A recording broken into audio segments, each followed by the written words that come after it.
The Industrial Revolution was the transition to new manufacturing processes in Europe and the United States, starting around 1760 and lasting until between 1820 and 1840. This revolution started in Great Britain and quickly moved to Belgium, France, Germany, Japan, and the United States. This transition including going from hand production methods to machines, new chemical manufacturing and iron production processes, development of machine tools, and the rise of the mechanized factory system and the increased use of steam and water power. The Industrial Revolution also led to an unprecedented rise in the rate of population and the rise in demand for coal. From 1700 to 1750, coal production increased by 50% and nearly another 100% by 1800. During the late years of the revolution, as steam power started to be more and more popular, this rate increased to 500% to 1850. All this huge demand for coal transformed Britain's infrastructure to be able to move a lot of goods. The roads were very poor, and this led to the construction of canals that linked the city together for the express purpose of carrying coal. The first moving steam engine was built in 1801, and afterwards started the construction of the first railway infrastructure that was able to move the coal and the goods quickly. Nowadays, coal still makes up a large share of fossil fuels usage, and the contribution of fossil fuels to global warming has doubled. 833 gigatons of CO2 were emitted in just 28 years since 1988, compared with 820 gigatons in the 237 years between 1988 and the birth of the Industrial Revolution.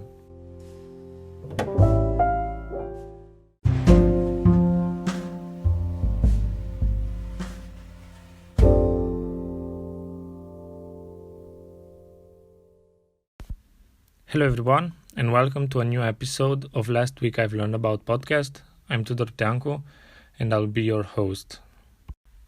This week I'll be talking about the greenhouse gases emissions, and mostly about the CO2 emissions by each country and each continent, and to see how this is all put in an historical perspective, to see which country emitted the most quantity of carbon dioxide, and how was all this measured. So enjoy.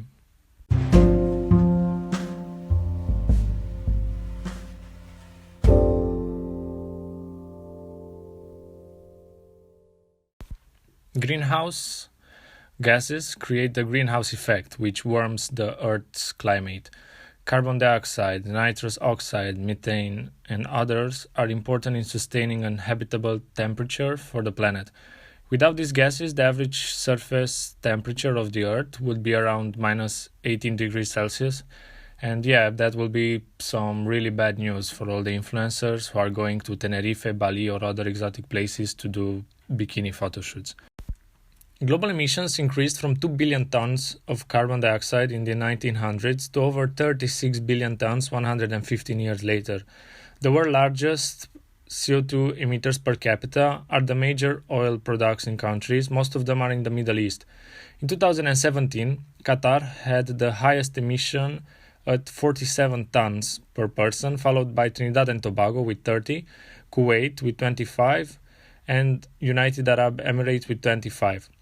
All these countries have a relative low population size, meaning that their total annual emissions are somehow low, and the more populous country with the highest total emissions being Canada with 15.6 tons per capita, US with 16.2 tons per capita, and on the first place Australia with 17.1 tons per capita. This is more than 3 times higher than the global average, which in 2017 was 4.8 tons per person. In 2017, emissions in Portugal were 5.3 tons, in France were 5.5 tons, and in the United Kingdom were 5.8 tons per person. And this is also much lower than some of their neighbors with similar standards of living, such as Germany with 9.7 tons, the Netherlands 9.6 tons, or Belgium at 8.7 tons.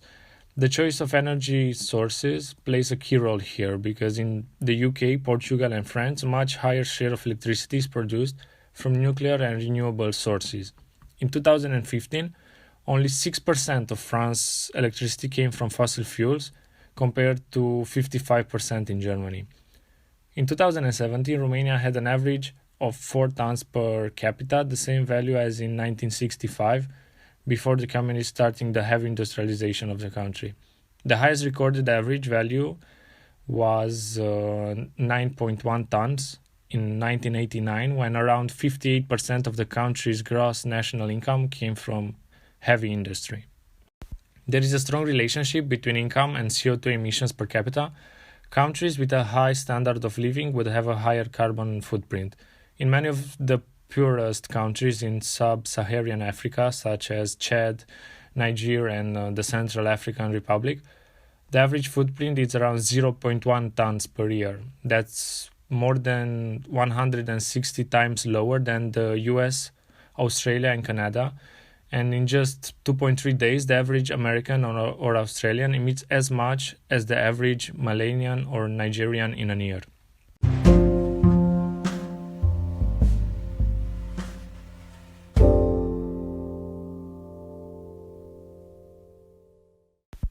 Okay, but who emits the most CO2?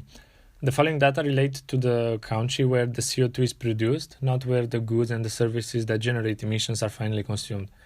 Asia is by far the largest emitter, accounting for 53% of the total global emissions. The headliners being China with 27%, India with 6.8%, and Japan with 3.3% of the total emissions. As it is home to 60% of the world population, it means that per capita emissions in Asia are slightly lower than the average world. The second largest regional emitter is North America with 18%, or 6.5 billion tons per year, and is dominated by the USA with 5.3 billion tons. Both Canada and Mexico are emitting under 2% of the total global emissions. Europe generates 17% of the global emissions. The EU 28 alone emits around 3.5 billion tons of CO2 per year. Africa and South America are both fairly smaller emitters, accounting just for 3 to 4% of global emissions each. Both have emissions almost equal in size to the international aviation and shipping. International shipping and aviation are not included in national or regional data because of disagreement over how the emissions that cross country borders should be allocated. Like, do they belong to the country of departure or the country of origin?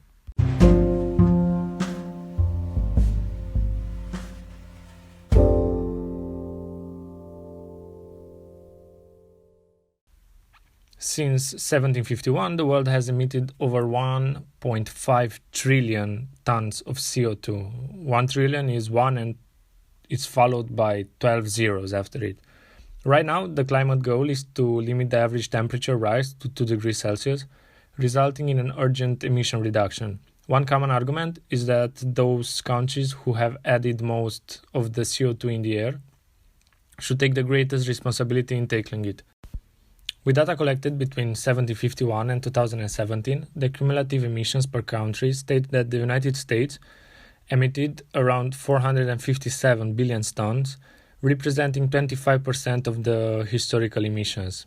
This is twice more than China, which is the world's second largest national contributor ever. The European Union is a large historical contributor as well, with 22%.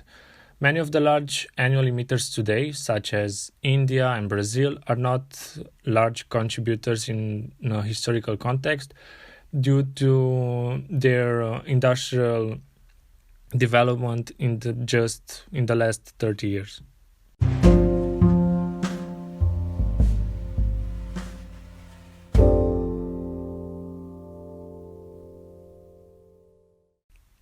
Regarding the fuel type, in 2017, coal emitted 40.6% of the total annual emissions, followed by the oil with 35.2% and gas with 20.1%.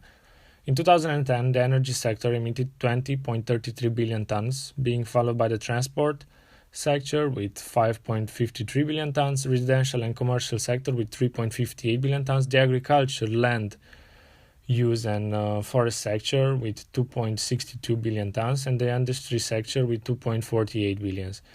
The waste and the other sources counted for just 80 million tons.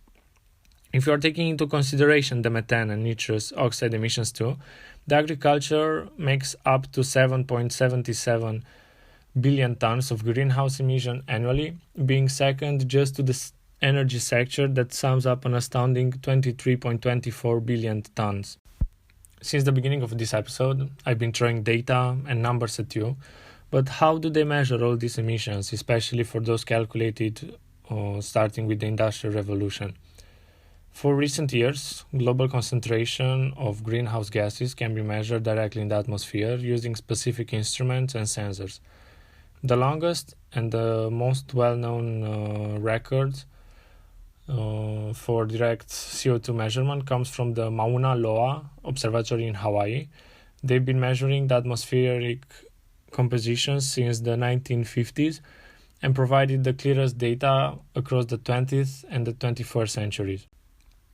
In order to gather data from hundreds of even thousands of years ago, ice core drilling is a popular used method. It consists in taking long tubes out of the glacier's cores in Antarctica or Greenland. A 600 meters piece of the core can show us info about the temperatures, about the CO2 concentration in the atmosphere, and the other geological events that took place 400,000 years ago. This technique is similar to how you can determine a tree's age based on its ring. Snow, air bubbles, ash, dust, or microorganisms can be trapped in a glacier, and they maintain the same characteristics as they were trapped. The correlation between the CO2 concentration in the air and the temperature level was demonstrated by this method.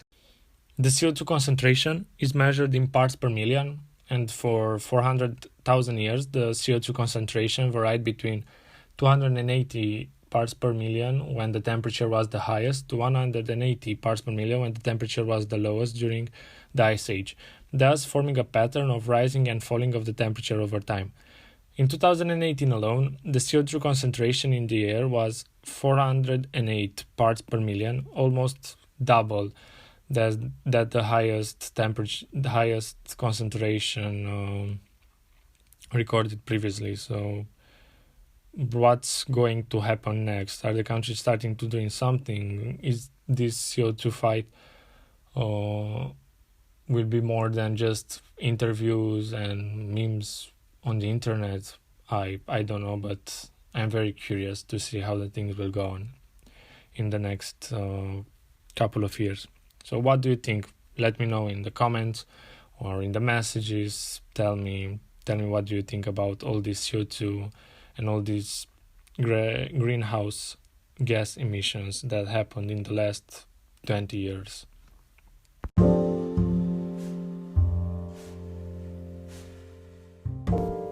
Thanks to those 24 persons who listened to the first episode on any podcast platforms and YouTube, and their encouragement message. I'm really thankful. This show is now available on all the podcast streaming platforms and on YouTube. So if you are finding some added value in this show, please consider leaving reviews on the platform you are listening to. Also, by subscribing, you can keep up with the new episodes that are uploaded. If you have more questions about the topic, or if you just want to say hi, you can find me on Instagram, Facebook and Twitter as Tudor Tiancu. Thank you very much for listening, and I'll talk to you again next week. Bye.